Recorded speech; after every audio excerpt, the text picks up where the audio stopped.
What's going on, everybody? Welcome to the Golf Fitness Bomb Squad. I'm your host, Chris Finn, and today we're going to be talking about a popular trend. Actually, I got emailed this by a client, I guess maybe over the weekend, asking me about the Ozempic workout and asking me if I had heard about it and asking if we could incorporate it into their golf fitness routine. So, for those of you who don't know, Ozempic is a GLP-1, which basically, we'll just keep this very third grade level.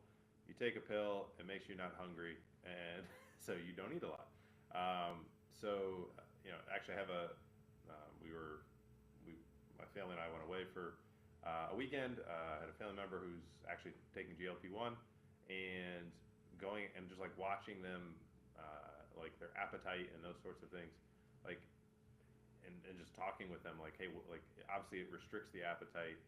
And I asked her, I was like, well, what if you just like, she actually had like a meal that was like really good. I was like, well, what happens if you just eat more? She's like, no, you feel terrible afterwards. It's interesting because of the caloric restriction that is happening from the medication, the pathways and everything that are being blocked. Like, I don't know that she could have even taken in 1,000 calories, but obviously there's a massive caloric intake decrease for a lot of people, which then drives obviously the weight loss, right? No one ever said, I ate more calories than I burned and I lost weight. So the physiology of what needs to occur is we need to take in less calories take in, yes, fewer calories than we are burning, and that delta is basically becomes weight loss.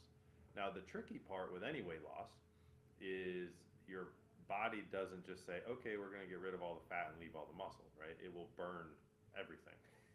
And obviously lean muscle mass weighs more than fat. And in some of the studies when you're looking at GLP-1s, like up to 50% of weight loss can be lean mass.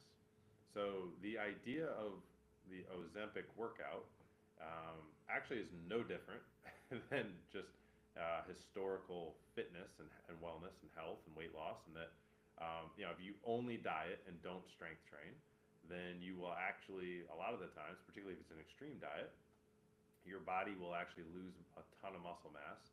And while you may lose 100 pounds, you actually will be fatter from a body fat percentage standpoint. So you get these people who are really skinny fat, and then all of a sudden you stop the diet and you go back to eating, and then you blow up bigger than you were before. So this is the interesting thing with the GLP-1s is because it is actually restricting the hunger, right? So and it actually, you feel bad if you eat too much. Tons of people are losing tons of weight, but it's no different than if you didn't weight train before. You're going to lose a massive amount of lean muscle mass, so your body fat percentage isn't actually going to go down. In a lot of cases, it actually goes up, which is a bad thing. So I think this is an important topic because it's becoming very trendy. It's a complete marketing thing. There's no such thing as an Ozempic workout or GLP-1 workout, although you'll see lots of gyms kind of marketing these programs because it's relevant. If we go to it's just a wrapping paper around the same ideas and principles of physiologically what need to happen for healthy weight loss, and that is that you need to weight train, to maintain as much lean muscle mass as you possibly can. Now, you're particularly on an extreme caloric restriction, you are going to lose muscle mass. And I think this is one of the challenges that a lot of people deal with GLP-1s is because the caloric intake is so low, you actually do struggle with like energy, fatiguing quicker, and just because your body just doesn't have the fuel tank that it normally would. So probably not as much need for cardio or long, low level steady cardio, steady state cardio, because you're just like it's not naturally medically taking, because the medication so many fewer calories in. The weight training becomes kind of like all you really do. Obviously, there's a cardiovascular element to this in terms of cardiovascular health and going for walks and those things that'll be important just for general health. But if you are taking GLP-1s, the weight training really is probably one of the most, if not the most important elements for you to assure long-term success. So I think this is important just to discuss in context of golf, because there are a lot of golfers who will be taking and who are currently taking GLP-1s trying to lose weight, but you're also trying to play the game of golf. and golf is a power sport. And so I think if you're if in uh, you know mass times force, that your force is mass times acceleration. So the amount of force you're going to be able to produce the club head speed, you're going to have less mass. So therefore, your club head speed expected to drop. Like, it will not be shocking if you lose a lot of body mass that your club head speed drops.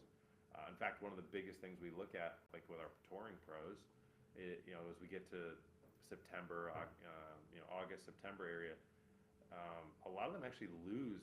And we've had some people lose upwards of 5% of their body weight, and then they're like they're like super confused as to why their club head speed went down. It's like, well, you lost 5% of your body weight, right? So you have 5% less mass, so it would make sense that you would maybe swing 5% slower.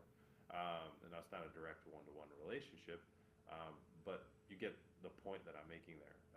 And so, I think if you are on GLP-1s, you're thinking about going on, Ozempic or another, one of those. I think there's some really important considerations to think about and to have the conversation with your trainer, your physical therapist, your doctor, your medical provider who's actually prescribing these for, right? The understanding of how much weight loss is healthy for you, at what rate you are going to lose muscle mass. I think doing DEXA scans and actually assessing what your body fat percentages is helpful to actually understand where you're at in the process.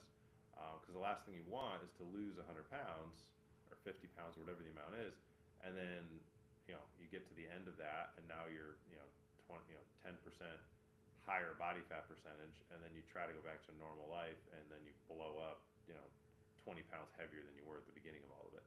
And it's all for naught. So the fact remains, doing this for long-term sustainability, slow and steady wins the race. Half a pound a week, kind of, that's going to be the ultimate long-term, and that's hard. That requires a ton of discipline, lifestyle changes, right? Those are all the things that are hard in life.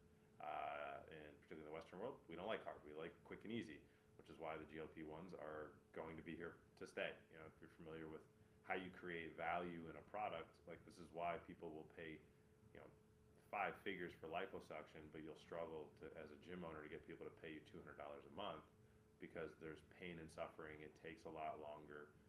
The perceived likelihood of accomplishment is a lot lower in the gym because it depends on the person showing up and doing the work. You go get liposuction, you show up, you basically pay the money, you lay down, they put you to sleep, you wake up, you're skinny. Maybe you're sore for a couple days. So high perceived likelihood of accomplishment, low pain and suffering, very quick. And so the GLP-1s are a non-invasive way to get that similar result, where it's quick, a lot less painful, likelihood of achievement. Like, you literally will get sick if you eat more than you're supposed to, based on the dosage you're on. So really, I think important context for everybody here who's trying to play the game of golf, and just understand what you're getting yourself into. I'm not saying it's right or wrong. I just think, as with anything else, you just need to go into it understanding the data. You need to go into it understanding what a good outcome would be, and that the faster you try to lose the weight, don't be shocked when your club head speed goes down. Don't be shocked if you start getting hurt a little bit more on the golf course from overuse side of things. Don't be shocked if you are more fatigued on the golf course, because you don't have the energy. So you're going to have less energy, you're going to have less muscle mass, which means you have less. I always talk about the stronger you are, it's like protective armor when you go into battle, right? You're basically giving up some of that armor, and you're trading it in some cases for a t-shirt. So your likelihood to get hurt is going to be higher. Now, there are ways to manage that and mitigate it so that you can be successful on this sort of a plan. But it's going to be, you definitely need to be constantly retesting. Definitely put an emphasis on the strength side of training, and doing it in a way that you're absolutely able to, so that way we can, so that way you can really, I guess, ultimately be successful and do it in a way. And what that means is, because you're going to have shorter energy side of things, you're not going to be able to do super long sets. So you may have to break it up differently than you traditionally would. So also, I just want to make just a quick note for any of you guys watching right now, that in about 40 minutes we're going to be live with Riley Smythe from the Epson Tour. Just won her first pro event a couple weeks ago. Super excited to have her on. We're going to be talking about her whole transformation from the time that I started working with her back 8 years ago. She was in high school to now, and just kind of the journey with it. So that'll be super cool and fun to have her on. So definitely, after this episode, about at noon Eastern, we'll be on with her. So all right, so let's jump back into this. I think when it comes to, just to kind of try to not be on this topic forever, it's still relatively quick. I think just generally the role of nutrition, strength training, mobility for sustained performance, that the principles that I always talk about, right, and that you need to have your good rotary mobility when it comes to golf. You need to have the strength, for optimum club head speed, that you'd be able to bench press 1.25 times your body weight. You'd be able to squat 1.5 times your body weight. You'd be able to deadlift 1.75 times your body weight. Those are the optimal strength numbers. Being able to at least deadlift your body weight is going to decrease your likelihood of back pain, along with obviously having the good mobility in the hips, right? There's these markers that are, I guess you could call them absolute.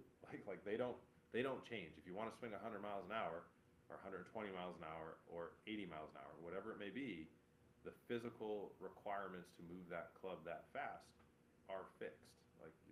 There are forces and speeds that need to be applied. And so I think when you do engage in any sort of weight loss, whether it's medically, whether it's traditional, going to the gym and trying to eat differently, understanding that if you do not get enough nutrition, you are not going to recover. You're not going to build muscle. And I think that's a key thing on the Ozempic diet or treatment, whatever you want to call it. Like, if you're taking GLP-1s, you're gonna lose muscle. That's gonna happen. And then just understanding how do I mitigate that as much as humanly possible, but also being willing to understand that, like, hey, club head speed, performance, all that stuff, I can't be shocked if I'm on that when all that goes down. The only way to lose weight and not really truly see a big degradation in performance would be to do it the quote-unquote hard way, which, half a pound a week, it's not going to be a linear drop. There's going to be good and bad days depending on water retention if you're weighing yourself every day.